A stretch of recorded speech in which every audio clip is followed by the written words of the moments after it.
You're listening to Sarah Talk. It's political. You could run a fucking pet rock against Donald Trump, and I would vote for the pet rock. Yeah. That's where we're at right Yeah. Critical. One of the things that drives me nuts as an atheist is that my polling location is at a church.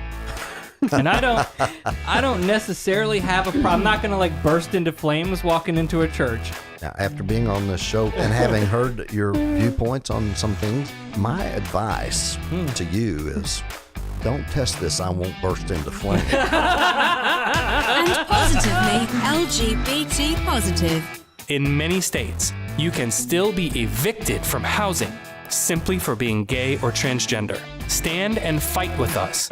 Oh, and occasionally completely absurd. I don't know if you've ever seen a lightning bug, but he flies around with a flame of light coming out of his behind. The lightning bug got a flame coming out of his butt. It's a beautiful night tonight. All the sodomites are out. And now, from Orlando, Florida, your host, Sarah Austin. Our guest tonight is Dr. Sheryl Cohn, candidate for the Florida State House of Representatives for District 32.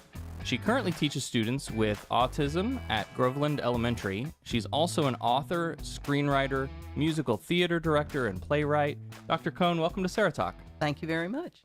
We're happy to have you. Pleasure to be here. I want you to know, I saw a sponsored ad on Facebook for your campaign. Oh. So please know that works. Oh, okay. This is good to know. Yes, All right. that's actually how I discovered your campaign. Okay, my oldest son has been surprising me and paying for some ads as a gift to me.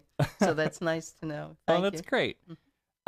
So before we get into sort of your campaign and the district and such, you're a character attendant at Walt Disney World. I was. Now I'm teaching. It's my third year at teaching students with autism at Groveland Elementary. But I did a stint. I worked for 10 years for UCF, mentoring student teachers for Lake County. And then I left, and I decided I wanted to play a little. And so I went to the happiest place in the world, at Disney World. And I was hired as a character attendant, and they were opening up Magic Words with Mickey at the Magic Kingdom. And so I went for the training, and I loved the team concept that I was working with, the photographer, the actual Mickey character, the backstage. And I loved it. I was there for 2 years and had a great time. I still have friends from Disney on Facebook, and we get together occasionally. We'll have to offline a bit about that later, about okay. what years those were. So Becca and I actually met in Fantasyland when we worked at Disney, and we were in attractions for the most part. So we had Mickey and Minnie's houses in Toontown before Toontown became a thing of the past. That's going back. And then I transferred to Main Street attractions, and we opened the Town Square Theater. Oh, okay. So I was on that team. So it's possible that we ran into each other. It's very possible. At some point. Right, I think that's cool. Tinkerbell's on one side and Mickey's on the other. Yeah. So that was a lot of fun. Anyway, I thought you looked familiar. I thought, God, we've probably bumped into each other. Absolutely. Okay, so give us a quick overview of District 32. Okay, District 32 runs from Kagan's Crossing all the way up to Leesburg, but short of the villages. That's not my area. And so basically, if you're traveling Highway 27, you've hit some of my towns, Mineola, Claremont, and then it goes west to Groveland and Mascot, east to Ferndale and Montverde. And Howie in the Hills is about the northernest part that my county goes to. Lake County is a diverse, growing more diverse county. The southern part of the county, closer to Kagan's, up to Claremont, is turning more Democratic voters out. As you go further north, it's predominantly Republican. But as I've been told, as I'm campaigning, a lot of the Republicans, after the primary, are ready to vote November 6th for a Democrat. They've had it. Really? Oh, well, that's interesting to hear. Yep. Oh, I bet those conversations are a lot of fun. They are. There's still a stronghold of Republicans throughout the county. I was speaking recently at a adult community, And the woman came over at the meet and greet part before the forum and looked at my literature, picked up one of my attractive bookmarks. We got to talking. She asked me about the immigration issue. And I told her, I said, I'm not ready to throw ICE out. I need to reform it. I said, but you don't put a policy out in day one and then expect people to be separated at the border from their families. I said, that made no sense at all. So we need to shore up the countries where these people are coming from, help them. Let's put industry, American industry in Central and Latin America, where people are fleeing from to give them the economy that would prevent them from coming across the border to begin with. And the woman took my bookmark and slammed it down on the table, turned to her friend and said, she's one of those. True story. Wow. Yep. One of those. Yeah, so I'm guessing I'm not getting her vote. Well, I don't know. It's interesting kind of the way the Republican Party is going, and 2016 was just a weird thing. We've talked ad nauseum about the way the Democrats split between the progressive wing and the establishment, and then you have the Republicans who, whatever Trump is doing, and then you have a core contingent of Republicans that are like, I don't know what y'all are doing to my party, but Yes. this is not my Republican Party. Yes, and those are the ones I want to vote for me. Yes, absolutely. Okay, so the first thing that caught my attention when I was looking at your website was your approach to education. So why don't you talk a little bit more about your work with the University of Central Florida and just in general as an educator and how that's influenced your positions on education? Definitely. So it was really a joy to be working at UCF. And I opened up the South Lake campus in Claremont and up in Leesburg as well, and Ocala. Those were the three areas that they wanted to expand out of Orlando so that we could serve students that were graduating high school and then going for the AA degrees at the community colleges and wanted to be teachers but didn't want to drive all the way to UCF Orlando. So I was hired. And I had done this job in New York at the Borough Manhattan Community College many years ago. When I moved in 1999 to Florida, it was in 2002 that I was hired for UCF. And they said, could you do the same thing? Can you mentor and coordinate and open these campuses? And I did. And so my job was to not only teach education courses, but go around and when they had their internships, their junior and senior internships in the public schools, to mentor them, to observe, to mentor, to work with their supervising teachers. And so I had the opportunity to learn about every school in Lake County from K through 12, and then into Ocala as well until we hired more what are called university coordinators to help me out. So I was very familiar with the school system, how everything ran. And then when I left Disney, I left Disney actually to go back into teaching because as parents would come in with children to meet Mickey, one of the frequent guests were children with autism. Yes. And especially I remember this one boy was a turning point for me. He was 15. The parents come up to me, and as they queued up before they meet Mickey, they whisper to me, my son has autism. He hasn't spoken in 2 weeks. We haven't heard his voice. And I said, okay. She said, I don't know how he'll react when he sees Mickey. So I then said, no problem. And I went over and whispered to the photographer and to Mickey, which, as you know, involves backstage as well, hearing it. And I said, let's go slow. Don't give the usual Mickey, hi, how you doing? Type over exuberance. Take it real slow and let's pick up the cue from the child. And so that's how it went. Mickey bent down and the whole bit. And then the boy and Mickey took his hand. They went to the center stage. And the boy then proceeds to say, Mickey, I love you. Well, at this point, the whole room is crying. I'm tearing up. I'm getting verklempt. I'm tearing up. And so later I found out Mickey, the actor, was crying. backstage, and the photographer, and the photographer's going, I can't believe it. I said, just keep shooting. The other thing I told the photographer is don't wait for the child to make eye contact. You know, our photographers are wonderful. They want to get that picture for the family.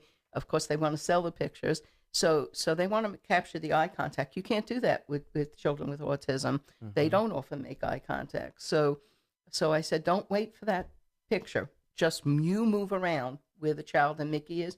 Capture what you want. I can guarantee you that family's going to want those pictures. And it played out that way. The family kept hugging us, thanking us, and it was a magical moment, literally. And so the turning point for me was, you know what? I need to go back. And I had credentials in working with ESE students with autism. I said, that's what I need to do now. I have a bigger role. I'm done playing. And so I applied for the position at Groveland, and 3 years later, here I am. That's great.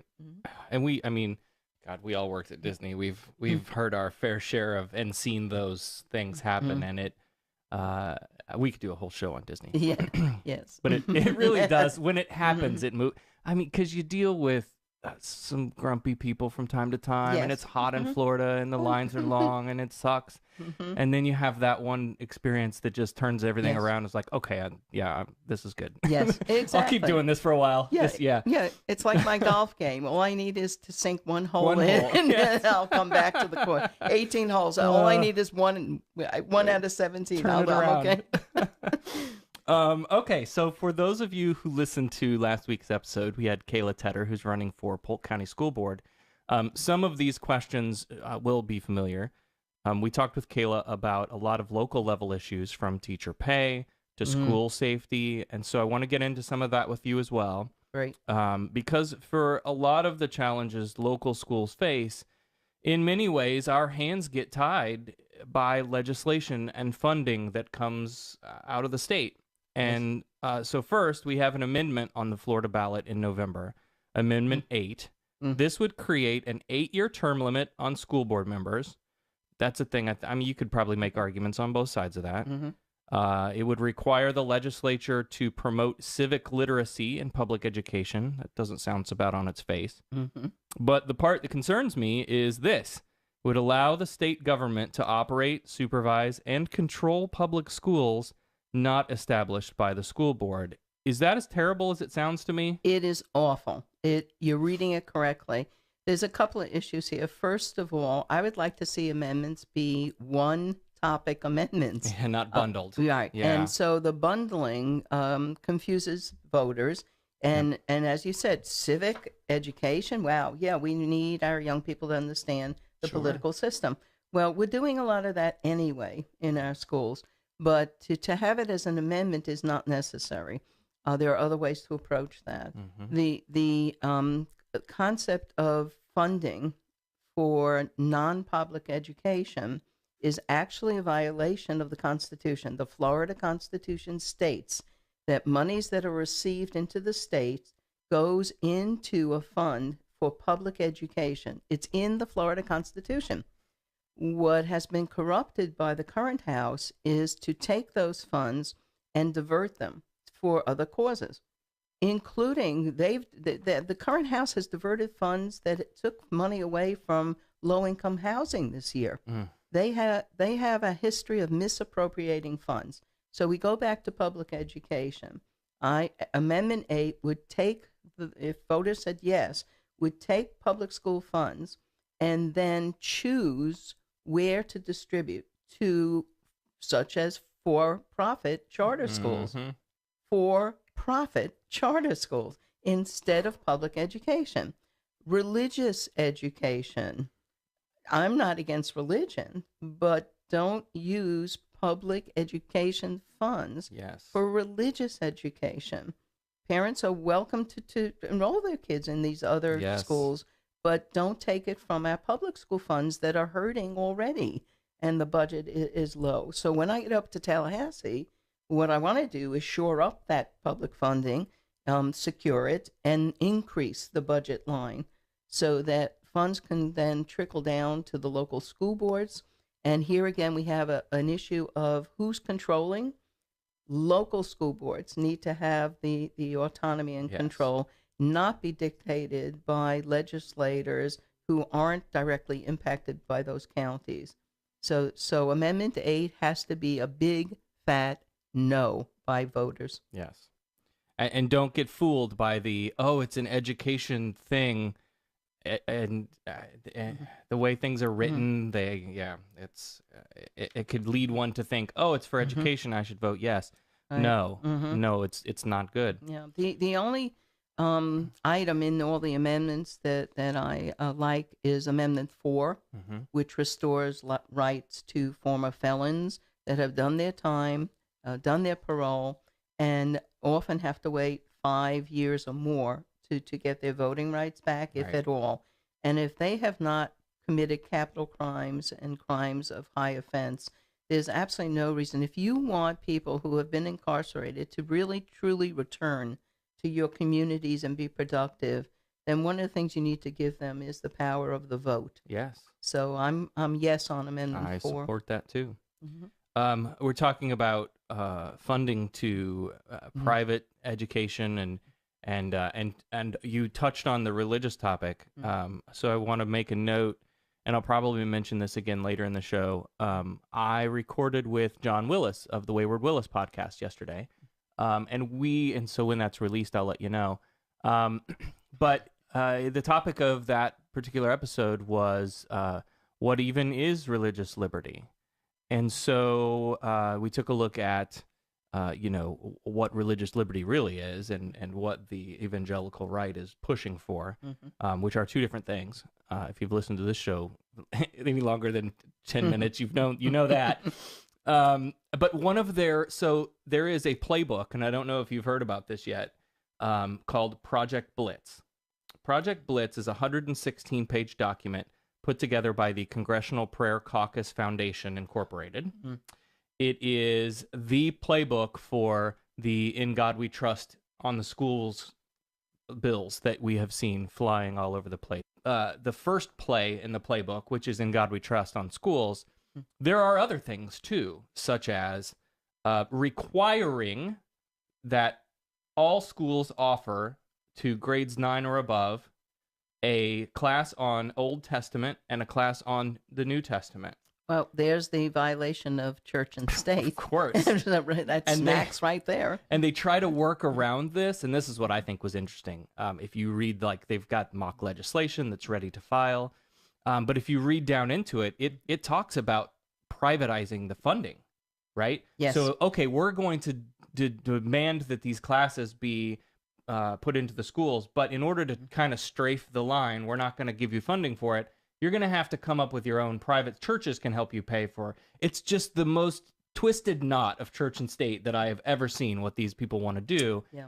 And they're doing it with the small bills first, the In God We Trust stuff that they know is going to be easy to pass, that they're not going to have a lot of pushback on. Right. So the school issue, as far as twisting church and state, that's not anywhere near over. No. And again, getting back to funding, if you'd like, I can address the salary issue. Oh, please. All right. So being on the front lines for years, teaching in both New York, New Jersey, and in Florida, and mentoring, I've been an advocate for increased salaries for teachers. This is an ongoing battle. Teachers, that they spend the most time often with our students, and they are professionals. When you compare statistically the degrees that they hold, many have gone on for masters as well, with other professions with equal credentialing, you can see the disparity. Excuse me. That'll have to be cut. So they are terribly underpaid. And so one of the things on my platform is when I get up to Tallahassee to increase the funding for our teachers via the school boards. So from the state level, increase the budget and then give it to the school boards to distribute and increase salaries. I would like to see $10,000 per teacher right off the board to bring it up. We're losing teachers to states like Georgia, who are wiggling $6,000 more currently to our teachers to leave Lake County and go across the border. Mm-hmm. So we have to stop the drain of our competent teachers. People often ask me, well, how are you going to do that? Sure. I was recently in another forum of business people, and this gentleman basically attacked me for my numbers, but you can't rely on just one source for that increase. But the one source immediately that we could do better with is cannabis. Yes. I would like to see, first of all, not only medical cannabis being legalized, which we've done. The voters agreed with John Morgan. Let's legalize it. And the legislature fumbled the ball all over the place. They are dragging their feet. There are dispensaries that they're not licensing. Yep. There are grow houses ready to go that they're not licensing. The distribution is horrible.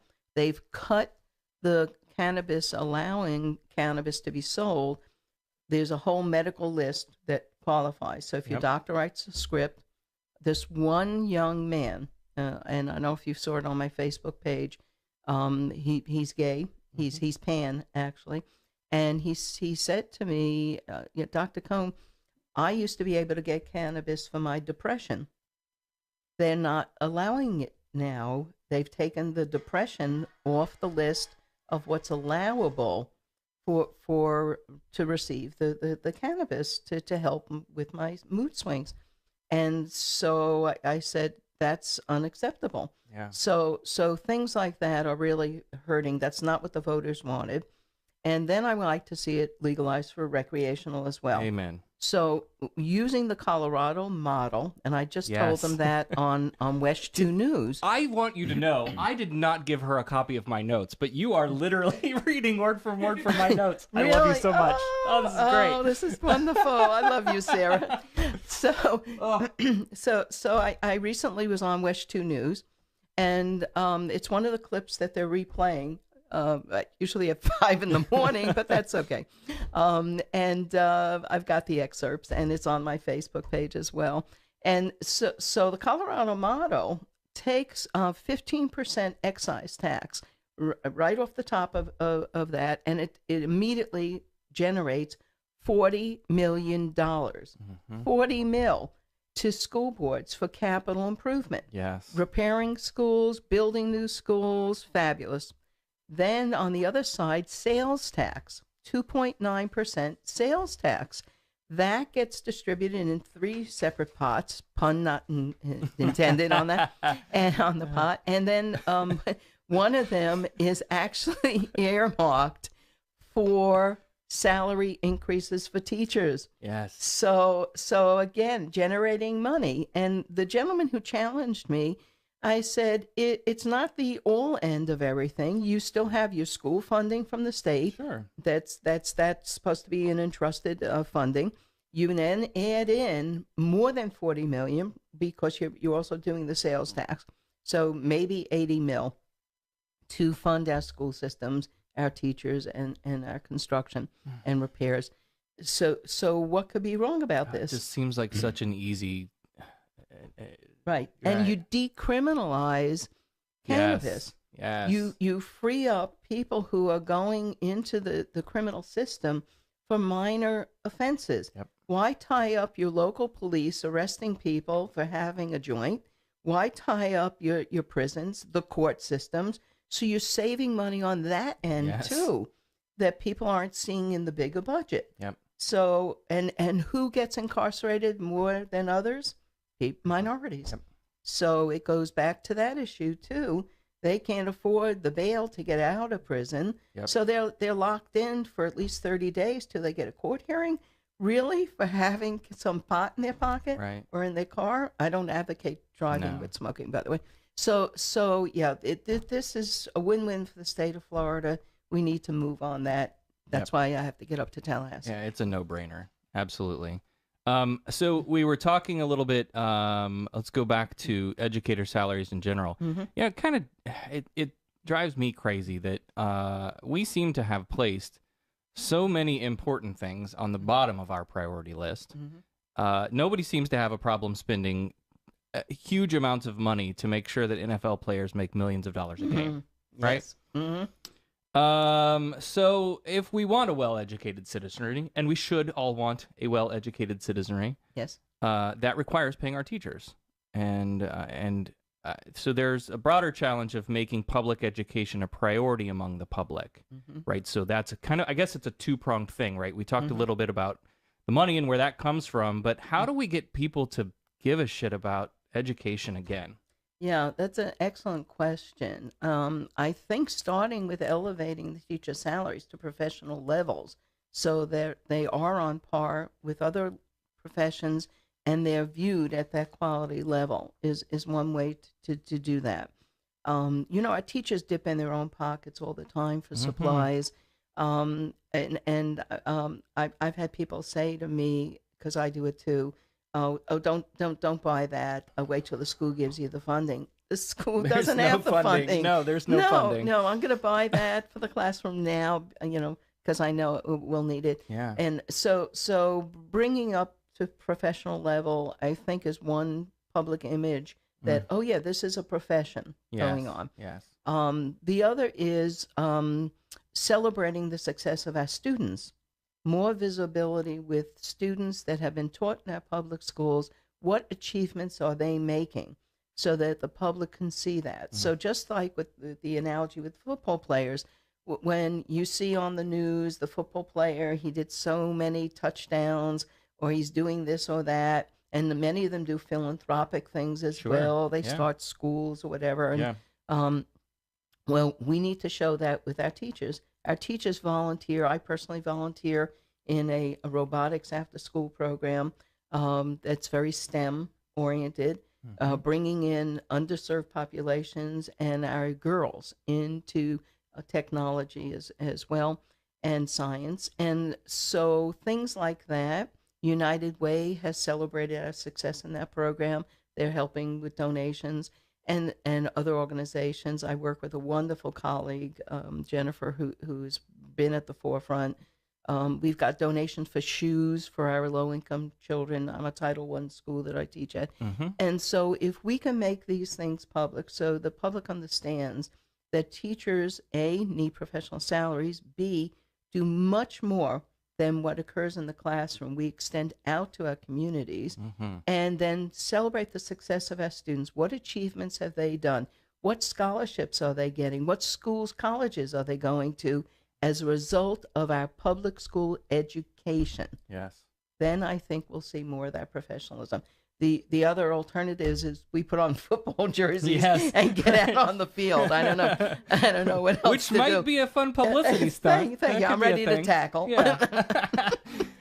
So another thing that you are interested in is increasing behavioral therapists and guidance counselors in school. And I will say, God, school has changed so much since I graduated in 1997. But I went to a small town school in Illinois.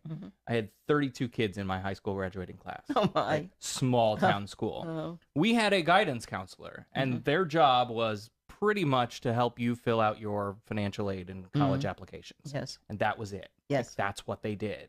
There wasn't anybody that, I'm feeling kind of sad today, I need to go talk to somebody. Right. That didn't exist. And I will tell you, in around, God, it was like 8th grade, I went into a severe depression to the point where my parents withdrew me from the public school and hired a teacher to come to the house to teach me for the remainder of the school year. I was out a whole school year. Was that tied in with your gender identity? It was, yes, but I don't think I recognized it at the time.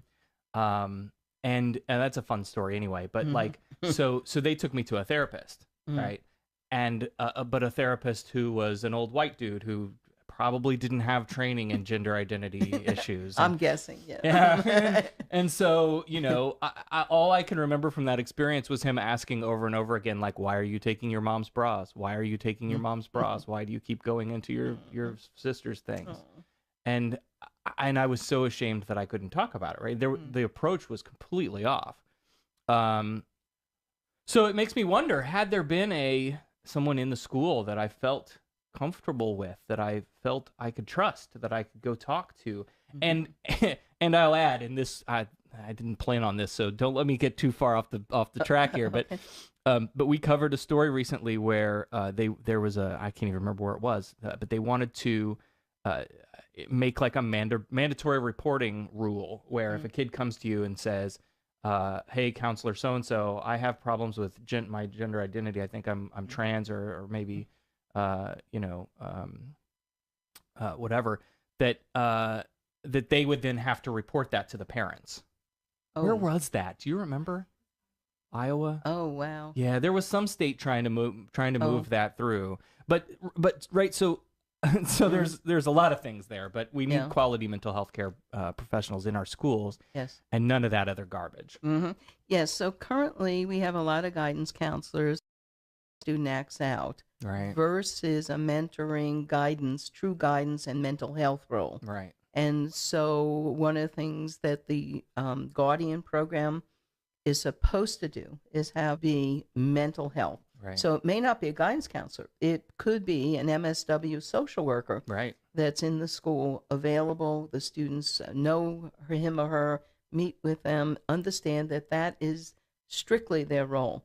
That if anything bothers you, especially bullying, Yes. that's the person you go to on any issue, and that there's confidentiality. And I'd like to see that. In the elections coming up, there is a 0.74 or 75 suggested tax per 100,000 mil. It would translate basically to about $75 per homeowner. If you have a really ritzy house, maybe $100,000. $100. That's a drop in the bucket, though. Exactly.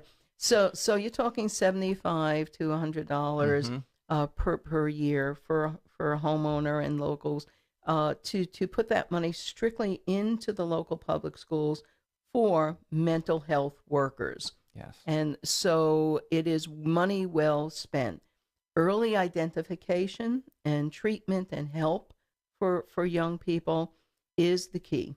And they dropped the ball, unfortunately, down in Parkland. Yep. At MSD with Cruz, the shooter. Yeah, there were so many red flags. Oh my gosh, that just got missed. Yes, or ignored. And they closed the local FBI office, and so law enforcement couldn't even go to local FBI. By the time the information got so critical to the main FBI office, it wasn't transmitted properly. So I'd like to see the field offices reopened from the FBI, and of course better reporting all along. But early intervention, start in our elementary schools with mental health workers and stabilize that system. This year alone, it wasn't one of my students, but another teacher's had a fifth grader Baker acted. And so, this is a very troubled young boy. Fifth grade, my gosh. Right. And so we're hoping he gets good help so he doesn't grow up to be someone you hear about in the news. Sure. So we do have children in crisis. Foster care system is busting at the seams. The opiate drug problem has taken a lot of parents away from children. And so we have a whole mix here of reasons why our children are not getting the attention they need. And so having a mental health worker in the schools, readily accessible, really will do this early intervention. Being proactive is so much better and less expensive than being reactive. Yes. So that is the preventative measure. Yes. One of the things that we can do. And we talked about this last week as well with Kayla. The Florida legislature passed the Marjorie Stoneman Douglas High School Public Safety Act, which requires a trained armed person at each school, and provided 3 different ways to get there, but not nearly enough funding to pay for it. Just in general speak, what did you think of that legislation? Yes, in Lake County, where I'm running, it was rejected on first go-round. The Guardian program, the school board voted, and the teachers overwhelmingly voted against that Guardian bill.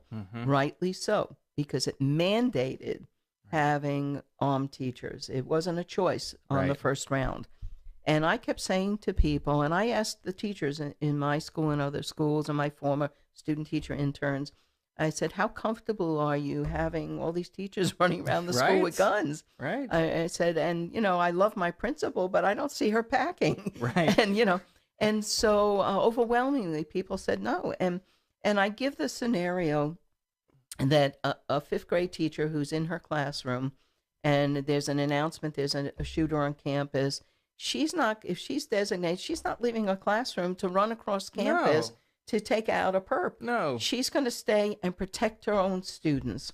That will be the first instinct. Right. And so it was so unrealistic to assume our teachers would do that. So they rejected Guardian, and I agreed with that. They then came out with a modified plan. It's called the Marshall Plan. It's built into the Guardian, where you would allow just one designated person that isn't tied in directly with a classroom, has the freedom to move about campus. And that one I could live with better, as did the school board. But the big thing to have is law enforcement on campus. Yes. A SRO is a security resource officer. And so whether it is someone who is in law enforcement in your local town or the county sheriff's office, that's to be determined between the school board and law enforcement. And each of our schools, in many of our counties, are doing that. There are a few counties and schools that have rejected that, not in Lake. In Lake, there will be an SRO or law enforcement officer in each of our schools, including our elementary schools. I had in my head, and I was so glad at our back-to-school meeting to hear, they hired an SRO who's part of our Groveland Police Department, and my request was that he be short. Now, not just because I am only 5 feet tall, but because our students, we're at elementary school. Yeah. I really didn't want someone 6'5". I wanted our kids to embrace and be comfortable with this person who's going to protect them. So I wanted someone short and someone that smiled.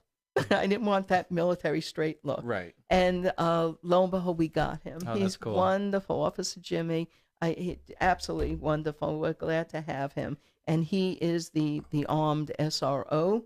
And we do have someone, and that's confidential, we can't reveal, who is a designate. Right.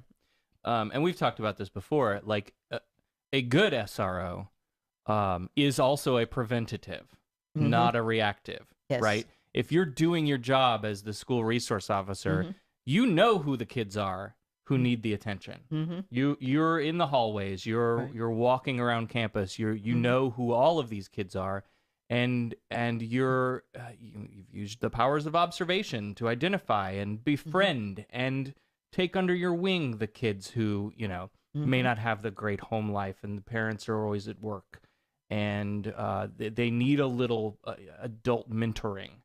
And if you're doing your job right, you're stepping into that role, and that is preventing the next school shooting as well. Well said. Exactly. All right. And we talked a little bit about, we won't go into it in great detail, but here in Polk County, Wild Wild West, Sheriff Grady Judd, we chose the formal Guardian sign up on the list and we'll train you up program.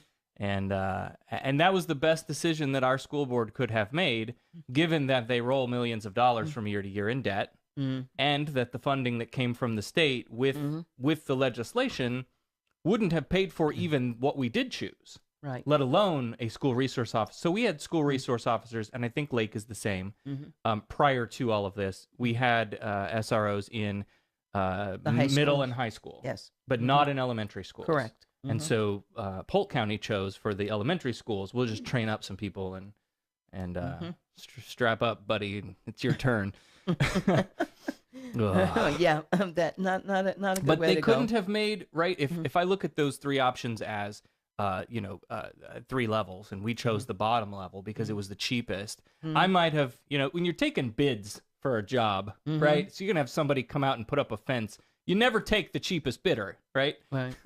Because you get what you pay for. Exactly. And so I might have gone down that middle of the road option, where it would have been a trained law enforcement personnel, but they didn't give us the money for it. Yeah. So where the hell do we get the money? Well, as I say, at least once a month on the show, the minute you go, all right, well, we're gonna need to raise. See, in order to pay for you want your schools to be safe.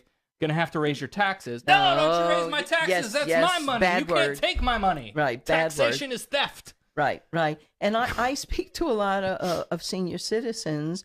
Actually, I have an AARP thing this week coming up, and I talk to them about when they're not involved in the schools. They don't have children in the schools anymore. They don't go to the schools. Right. What's in it for them? And what I say to them is, you want well-educated young people.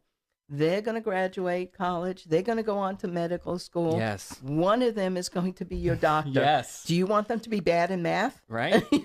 You want them to, and your nurses. They're going to end up working in senior living care facilities. And yeah, absolutely. Right. Well, and just, again, like we talk all the time, that the social contract that we made said that whether you have children or not, education is important to all of us. Yes. For those very reasons. Yep. It's in our Constitution in the state of Florida. The other funding of the Guardian program is for what they call hardening schools. I really don't like the term hardening schools. I blanched at that. Yes, that's what it's called. It's in that Guardian law. Okay. And what they're supposed to do is talk about means of egress, limited to one central entrance area instead of multiple areas, locks and cameras and the exterior. Now, at the elementary schools, the exteriors are chain link fencings. We don't have like at the newer high schools where there's solid walls. One of the things when I get up to Tallahassee that I want to do is hire a team of commission a committee of architects and design with them barriers to the schools, the elementary schools, that don't make them look like prisons. Yes. Yeah, we can't have the big tall wall with the angled barbed wire. No. Exactly. No. Exactly. I don't want a war zone police state at my school. Exactly. Yeah. So one of my fantasy ideas as a writer is to have exteriors of the elementary schools look like things of interest, like a ship. Picture a cruise ship, and you make the exterior surrounding of the school look like a ship with non-penetrable portholes, and you have it themed. We have our theme is Panthers, so we'd have to come up with something that like that, but make it look like a fun exterior to an elementary school that doesn't give the impression of a prison or high school even, but something unique to that That's school. a great idea. Thank you. Yeah. That's the Disney in you too. Yes. Yeah, castle walls. Becca says. Yes. Yes. So that's some great ideas to ways. So the elementary school that our child goes to is a newer build. So it has most of that built in, the protective walls and gates that lock and all of those things. But there are definitely older schools out there that need some updating. And God, I have a shit memory, so I don't remember who I've talked to about what. But we talked to somebody, and there were like fence companies, like construction companies, offering to donate to come in and build these walls around schools. That would be awesome. And they said no, thank you. Oh. Like, and I don't know what the entanglement was there. Like, I haven't researched the details of how that all went down. I'm gonna have to look into it. It might be insurance. But yeah, but there seems like a way we could work together with some businesses that, and you want to put up a fence outlet sign on the side of the fence after it's built. Okay, sure. Whatever. Yeah, You exactly. donated it. Well, a part of the contract says we'll leave that sign up for X years or whatever. Yes. There's got to be a way to make that work I out. think there's a compromise. And And then you've got buy-in from local businesses that are supporting your schools, and that looks great in the public eye. Yep, no, that works for me. What did you think of the law that was passed last year that allows any resident to challenge textbooks and coursework used by a school district? Should people be able to come in and say, the earth is flat, like all your books are wrong, or global warming is a Chinese hoax. You got to take that out of the earth science lesson plan. Or, well, you see, I don't believe in evolution, so you shouldn't be teaching it. Or maybe worse, you should be teaching creation. Right. And should citizens be able to come in and challenge? Well, the law does say that parents have rights. We keep encouraging them to be involved in our schools.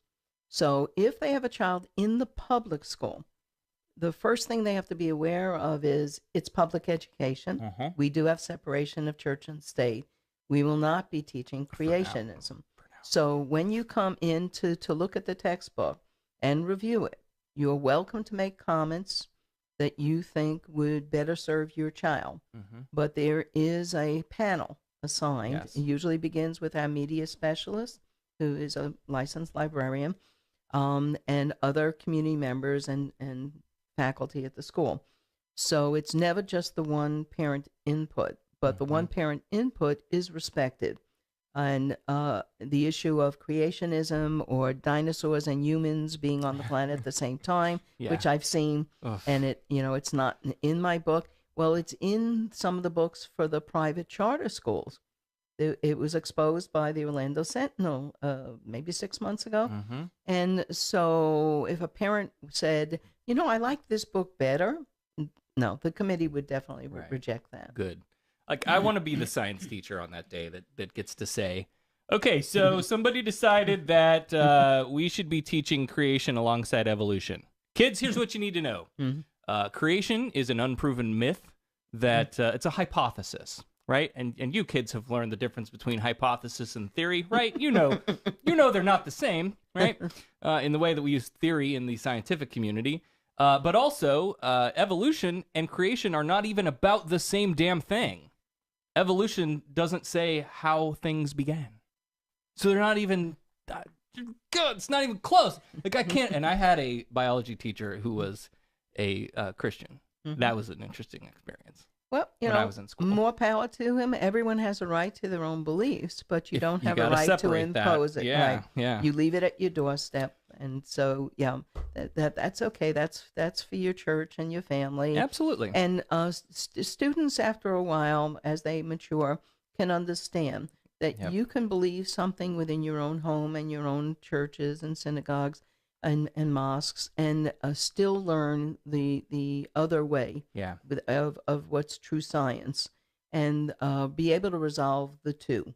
And so if it's kept as an open mind, and allowing the child to understand both, it's really not that difficult. Right. Teach critical thinking. Yeah. Teach the Socratic method. Question everything. Yeah. Okay, before we get off, I'm going to get off education here because it's people are going to think I'm a single issue voter is what they're going to think. Okay. Alrighty. But one last thing before we go from that. You also talk about having builders playing a role in the creation of new schools when they're building out new developments. I thought that was really interesting. What does that look like? Yeah, I have a concern about overdevelopment, the removal of green space. So any developer that comes in and says, I want to build a community of 1,000 more homes, has to be responsible to the environment. What is the impact on the environment? What are you doing then? You're going to bring in families that have children. Well, what school? Where are they going to? Our schools are often overcrowded as it is. So part of your plan has to be helping to pay for new construction of schools. And so that has to be up front. The water use with the environment, potable water. Where are you tapping into? What will be the impact in that community on the use of more water for that community as well? So a whole picture of social responsibility has to be built in with any developer that comes in. They just can't do what was done years ago before the recession hit here, with the overdevelopment, overpricing of homes, and the developers made a fortune, and then they went bankrupt and left these communities often under not even finished. Right. And some of them they barely even abandoned. started. Yeah, they just pipes sticking abandoned. up out of the ground, and that's it. Yeah, exactly. Yeah. So there has to be a social responsibility built in to any developer that wants to come in a community and build, including the I like covering the schools. I'd like to see the environmental responsibility too. Like here, so when and this was a prepackaged house, right? You come in and you choose A, B, C, or D. Right. But do you want reclaimed water for your sprinklers? You got to contact the water company and pay extra and have them put a meter in and hook it all up. Yeah. Why? Yep. That we have. We'll talk about our water crisis here in a minute. Yeah. We have environmental issues. But let's do this. God, can you go a bit longer? We're already in an hour. I'm having a good time. Awesome. Cool. The hour went so fast. Well, the second hour will be just as fast then. Okay. So let's. No, the torture starts an hour too. Now that you sucked me in, okay. So let's do this. Let's take a quick break. Okay. When we come back, I want to talk about gun control, the environment, LGBTQ and women's rights, and of course, it wouldn't be SarahTalk if we didn't talk a little bit more about church and state. So we'll be back again with our special guest, Dr. Sheryl Cohn. You're listening to SarahTalk. In today's health-conscious society, you have many beverage choices. But do you know what's in all of them? So much sugar, sodium, and things you can't even pronounce. Dihydrogen monoxide. What's that? Sometimes you wish you just had a simple, more elegant solution for your beverage needs. Introducing H2O, the first ever chemical-free thirst quencher. H2O is simple, simply composed of 3 portions of 2 elements, hydrogen and oxygen. H2O means chemical-free, unlike water, which is filled with all sorts of shit. When we tested H2O, we found traces of no other elements. So pure, the bottle may as well be fucking empty, with all the same nutritional content as a breath of cool mountain air. First widely featured on Goop.com, actress Gwyneth Paltrow revealed that she exclusively uses H2O for her vaginal steaming process. After all, why use water when you can steam it with H2O? So now we invite you to run out to your local garden hose and drink that shit. Remember, it's not water, it's H2O. H2O bottled by Flint Bottling Company in Flint, Michigan. Product not actually endorsed by Goop or Gwyneth Paltrow. Please do not use H2O for vaginal steaming, or better yet, please do not steam your vagina. H2O is actually just water. Water is a set of molecular compounds. It's a chemical. Everything is a chemical. Today we decided to walk to school. The light counted. 15, 14, 31? 13? We took a left on Carroll Street. Danny's smart, but he gets distracted. I realized he forgot his homework. I hope he doesn't have another bad day at school. When you can see learning and attention issues from their side, you can be on their side. That's why there's Understood.org, a free resource for the parents of the 1 in 5 kids with learning and attention issues. Go from misunderstanding to Understood.org. Brought to you by Understood and the Ad Council. Adopt US Kids presents Multiple Choice Parenting. You've messed up your daughter's haircut. Do you A, get spiritual? Mom, where's the mirror? Beauty is within. Oh. B, find the positives? Less time blow drying, more time texting? Or C, show empathy? Mom, you really don't have to. Twinsies! I kinda love it. You don't have to be perfect to be a perfect parent. Thousands of teens in foster care will love you just the same. For more information on adoption, visit adoptuskids.org. A message from the U.S. Department of Health and Human Services, Adopt U.S. Kids, and the Ad Council. I was feeling so alone. I'm glad I asked for help. Whatever it is, ask for help. If you're thinking about suicide or need support, call the Trevor Lifeline at 1-866-488-7386. Hey everyone, this is Dan Hogan from Mesa, Arizona, and thanks for listening to SarahTalk Podcast. You know, you're privileged to listen to the show. Not everyone gets to listen. I mean, the dead are not allowed to listen. They don't know what they're missing. Do you know why? Because they're dead. But if you're alive and listening, thanks, and enjoy the rest of the show. Welcome back to SarahTalk with our guest, Florida State House candidate, Dr. Sheryl Cohn.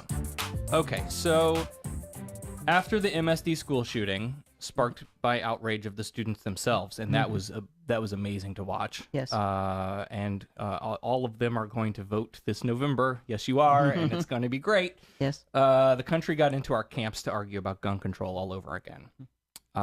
So how do you interpret the Second Amendment broadly?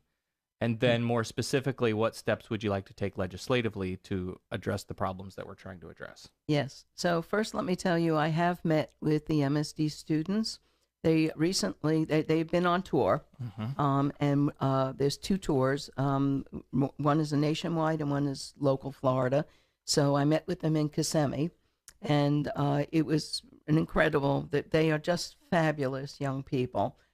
Passionate, of course, some of them have been shot, and on the right track, and very equitable. They are voting, they're registering young people all throughout the state. That's great. It's fabulous. They're very clear about that they don't endorse candidates, they don't favor one side. They simply want our legislators and our voters to make informed choices and help protect students from another shooting. Yeah.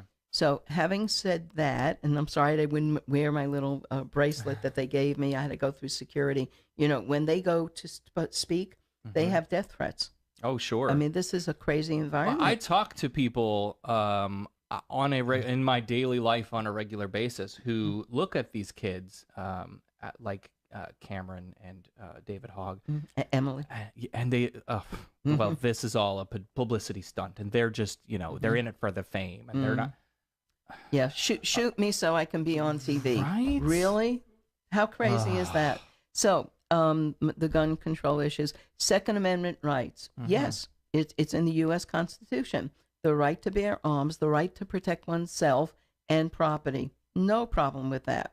Where I have a problem is large magazines, so that you have multiple rounds to shoot. So instead of just taking out 1 or 2 students and then recocking, you now have a large magazine that can take out multiple students and teachers at one time, or anyone in society. There's no reason for a citizen to own an AR-15. That is a military-grade weapon. The history of that weapon is Vietnam. The M16 was the rifle being used in Vietnam, and they could not kill enough during that war, so they invented, towards the end of the war, the AR-15, and that gave them more power to kill more people. So you have a rifle, semi-automatic rifle, designed to kill more people. Why would you allow ordinary citizens to have such an instrument? Even the beloved Republican Ronald Reagan came out with a statement. It is quoted. It's in the museum honoring him, that no ordinary citizen needs to have an AR-15. That is military grade. Yeah. So there are reasonable people who believe that. Things like bump stocks. And now the 3D plastic gun. Oh my God! Yeah, we talked about that. How crazy is that? A couple weeks ago. Yeah. I mean, that's insane. Background checks. Why not? What are you afraid of? Having not only state but federal background checks. The one that I love is the protect myself from bad government people, right? And it's just, I love this because when you play the logic out, right? The government is going to go crazy and they're going to come after us. Yes. So I have to protect me and my family with my semi-automatic rifle against their tanks and jet bombers and helicopters and Tomahawk missiles, and good fucking luck with that. Yes. But not only that, then you when you talk to them about like registration, right? There should. I'm a proponent of let's have you registered as a gun owner for your own protection. Yes. Your gun gets stolen or goes missing. Yes. And it's used in a crime. Exactly. Now you're on record as having, I called the police and said, hey, I can't find my gun. Here's the serial number and my registration. Perfect. Right? That's right. That protects you as a gun owner, but they see it as, well, then when the tyrannical government comes after me, they know where you they are. know where we are. They can show up at They your know door. where you are. You're in the South. Yeah. No. Lake County, we have so many rural areas. People do have multiple guns. There are gun collectors. Sure. I don't have a problem with that. Nope. And then their counter argument is, well, you can illegally get a gun, so it's not going to matter anyway. Someone who wants to get a gun is going to get a gun. Yeah, but let's make it a little harder. Right. Gun shows. Yeah, let them wait 3 days, Sure. or even a week. Sure. What is your rush? Right. You've waited this long to buy a gun. I'm asking you to wait a few days so we can do the background check. Were you going to go out the next day and commit a crime? Right. Well, okay, maybe Then this maybe you prevented should you. wait. Right. Yeah, exactly. Right. They want you to wait 3 days to have an abortion while they shove literature at you that life begins at conception. Right. but my gun, that I got to have right now. Step away from my gun. Holy Jesus. Yes, exactly. Yeah, you're saying a lot of things that, again, that talk about, and I think this is what's missed in the conversation across the fence, is minimizing, right? Yes. Where they try to straw man our argument as, well, yeah, if you take away all these guns, then bad things are still going to happen. Sure, but that's not what we said. Right. We said let's try to make it less. Yes. Let's try to make it so that it doesn't happen as often or as big a death toll or like you're not hearing us here. Exactly. But that's the straw man of our argument, you know, and that's something that we have to fight back against. Yep, absolutely. Environmental issues. We have here, we're jumping all over the place. Yep.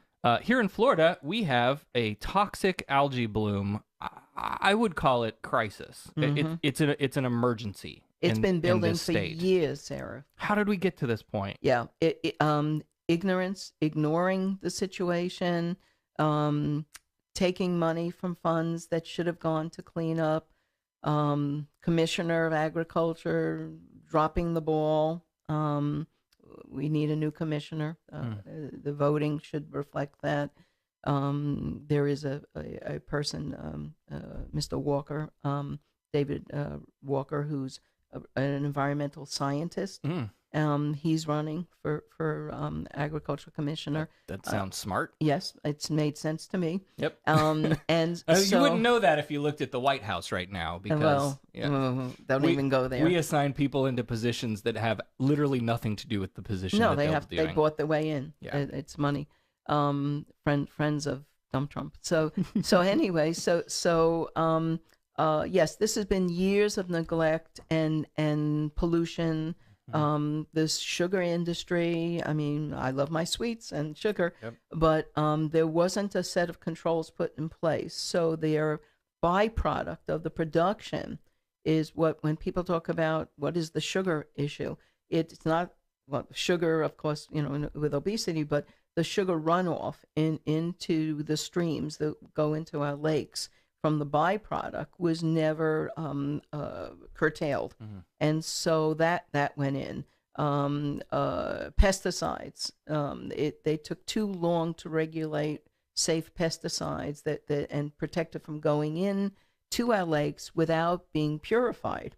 So now I know in Claremont, where I'm from, we have a new purification plant for stormwater runoff. It was just opened up at Victory Point, and I'm very proud of that. I was there for the opening.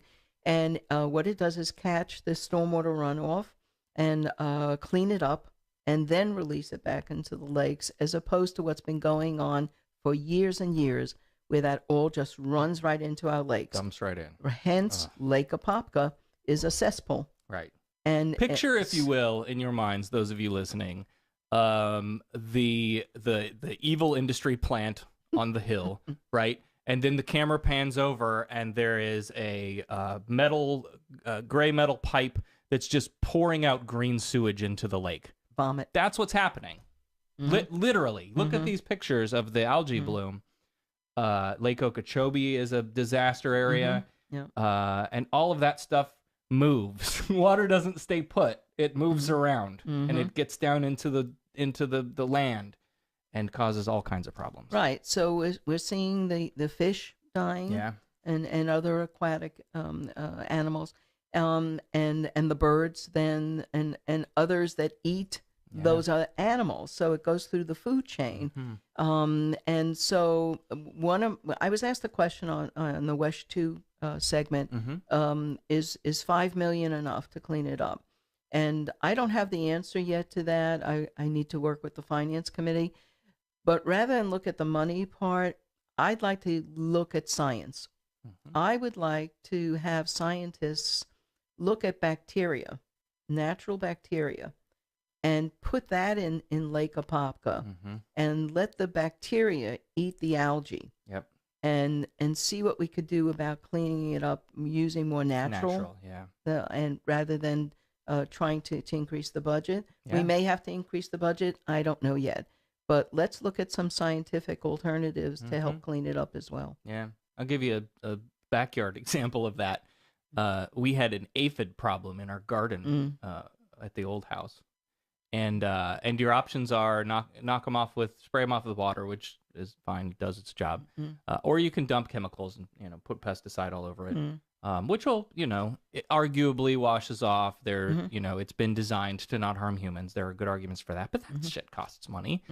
Or you could create a biome in your backyard that encourages predators of aphids to live there. Exactly. So lacewings and ladybugs. Do that, and now you've got a natural solution to that problem. And I love it. It's prettier. I love it. So, I absolutely love it. So do that stuff in your own backyard too. Like this is, we need to tackle big things like this on the state and national level. But if you have we all do our part. Yeah. If you have weeds coming through your pavers on your driveway, use vinegar instead of Roundup. Yeah.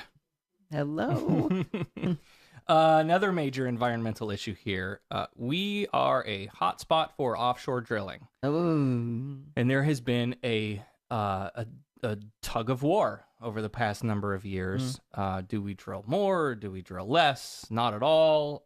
And I'm going to derail off of that completely. We're the Sunshine State, for Christ's sake. Why are we not the state leader in solar? Solar energy. I said this when we had Bob Doyle on the show a while back. I love Bob. Bob is great. He's so much fun. Yes. He provided a great quote for, he didn't know he was doing it, but he provided a great one-liner for our intro that I'll share with you later. But we talked with him, like, what is the good reason? Why don't we have an initiative to put solar on every rooftop? Like, to me, that, again, seems like a no-brainer. What do you want to do with our energy plan? Yeah. Offshore drilling, absolutely big no. Yeah. No. I'm concerned. You do the offshore drilling, all it takes is one leak. The gobs show up on our beaches, and so we ruin that tourist industry. We've seen this with red tide on the Gulf, which is coming around to the East beaches as well, and the devastation to, again, aquatic mammals, fish, and tourism. So if you do the offshore drilling, inevitably there'll be some sort of leak with oil on our beaches.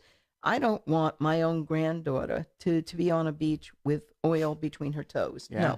No, this shouldn't happen. So, by the way, did I mention my granddaughter is 5.5? She's brilliant. She reads already. Aww. Hasn't started kindergarten. Nice. She's beautiful and bright like her grandma. Anyway, so back to the offshore drilling. Absolutely a big no. I would fight that as hard as I can up in Tallahassee. The 5 Democratic candidates for governor have all said no offshore drilling, but we know what happens. Sure. You get into office. A case is made by business people how it would benefit the economy of Florida, and I would be very concerned. We need to hold our candidates, whoever becomes governor, accountable for what they're saying on the public scene right now. Yep. Because I'm not convinced that whoever gets in might not flip. We've seen this with fracking in the Midwest. No, if I'm elected, this isn't going to happen. Hello. Right. Yeah, it's happening, and it's causing earthquakes and all sorts of mess to the water systems there. So absolutely no offshore drilling. Good. And I think we need to look at initiatives to encourage people to solarize. Absolutely. My neighbor put on solar panels about 3 months ago, is benefiting from it, from his bills as well. Sure. And yeah, definitely sunshine state, as you said, Yes. that's Such a no-brainer. no-brainer. So solar. I also, I've lived in many countries throughout the world. I love Amsterdam. And you see windmills. You see the turbines. They're called wind turbines. And they are in both land and offshore. They do not impact the environment. They bring electricity right into homes where they have not had it. In many countries that have been underserved, not having electricity. I think they're attractive looking. I like watching them spin. You know, that's just me. So that is a clean resource, renewable sources of energy. Absolutely. Yep.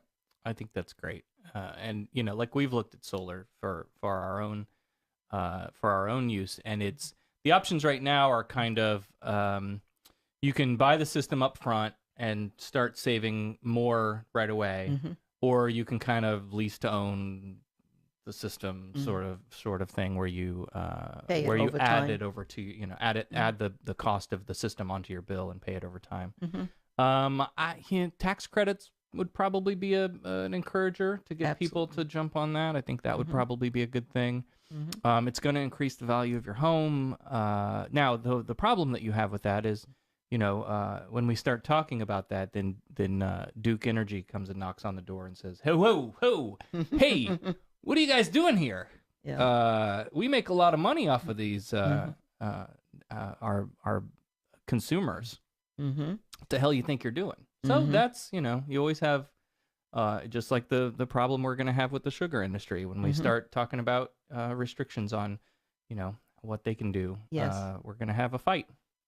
Yeah, you know, and this is part of business and industry. And if I were regulating is important. Yes, and if I were in, we talked about this when Donald Trump talked about bringing back coal mining. And look, if I was a coal miner, like if I ran a mine, if I was in that industry, if I was in the power generation industry, I would be diversifying that portfolio towards solar and wind. Because the writing is on the wall, right? We're not going to go back to coal. We're not. You can try, but we're not. And so if you're a smart business person and you don't want to lose your shirt when that bubble pops, then you'll be investing in all of these other types of, and it's just smart to me. You train the people that you have to cross over, and you transition your business out of one into the other. They already have the energy skill. Teach these people to do what they do in solar and in wind, and hydro, and it's healthier. I mean, you don't have black lung disease if you're working on other areas. Okay, I think we're wrapping up here. LGBT? Coming down to the end. Yes. Okay, so in order to talk about LGBTQ and women's rights, I think we have to talk a little bit about those who are attacking those rights. And I often say, like, our show started off very light and fluffy, and it was about me talking about my transition and how people were taking it and what the doctor's appointments were like. But it became political and gritty. And that happened when we noticed that anytime there's an attack on LGBTQ people, or my rights as a transgender person, it comes from someone wearing a red MAGA hat, carrying a Bible, or more often both. Yes.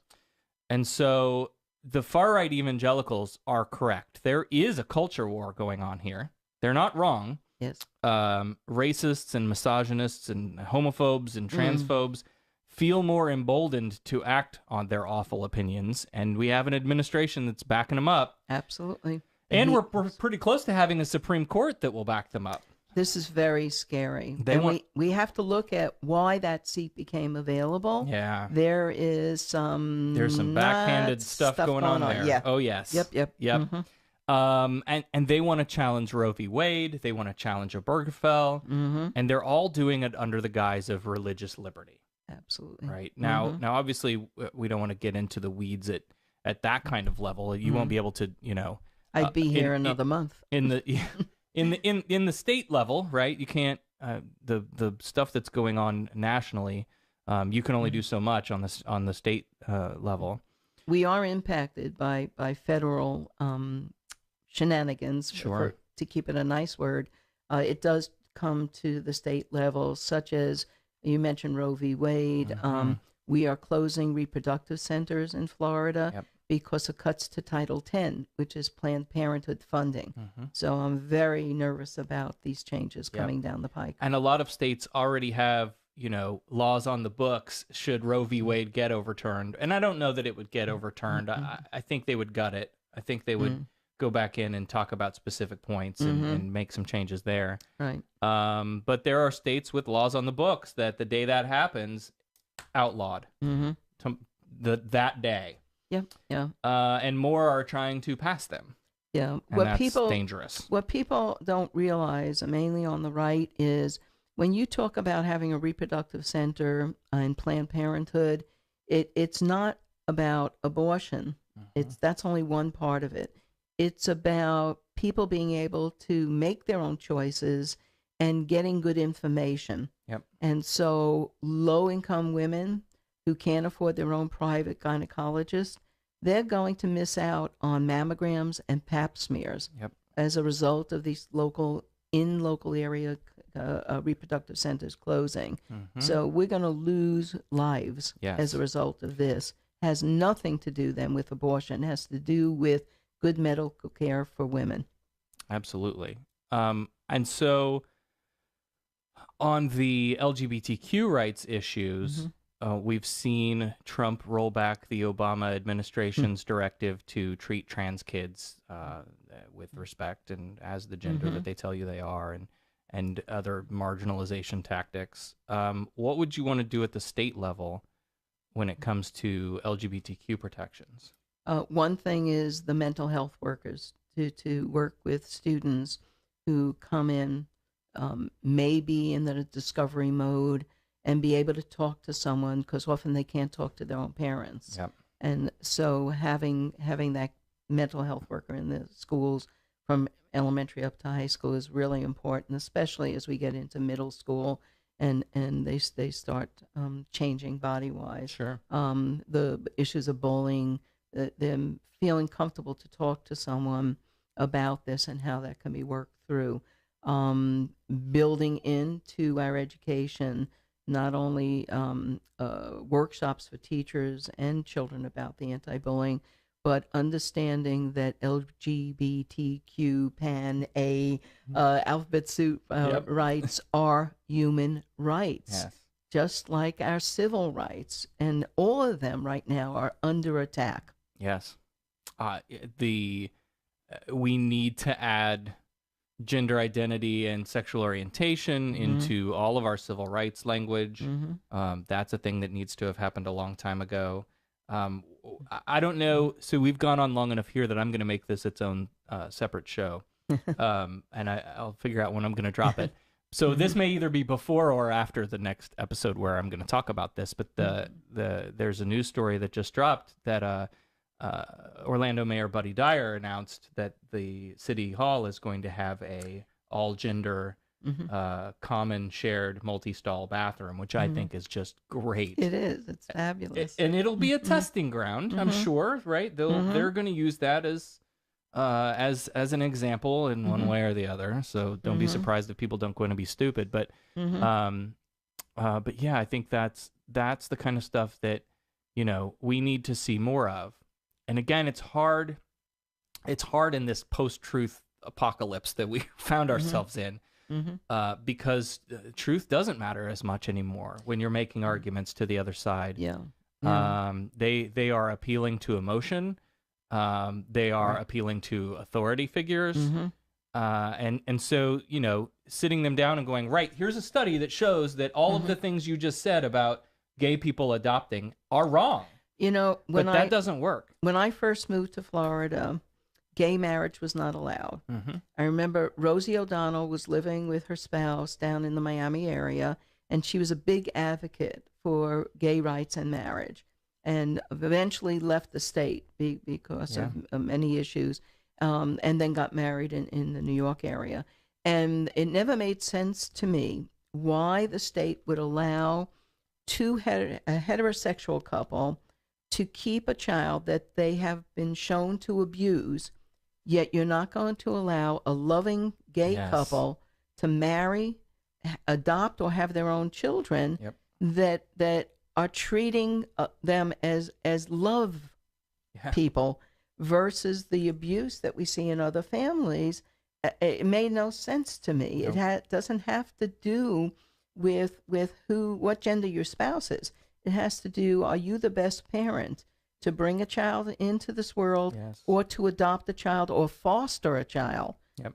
And that has nothing to do with your sexual preference. And the laws that we're seeing that attack, or I guess permit child placing agencies to discriminate based on religious beliefs, that's not just gay people. Mm-hmm. That also means I don't want to. You're a single parent. Well, I'm not going to adopt to you. Yes. You're not interracial. You're not a Christian. Interracial. Yes, absolutely.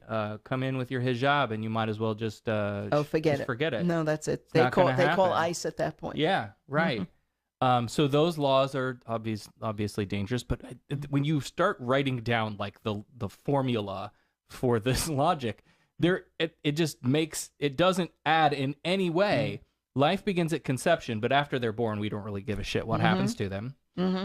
Except if you're trying to adopt them out, then we want to tell you where they can go. None of it just makes zero sense to me at all. If you're going to be pro-life, and I think this is another straw manning of our position, right? I don't like abortion. I don't think that it's a great moral thing to do, but I think you should have the choice to make that decision, not me.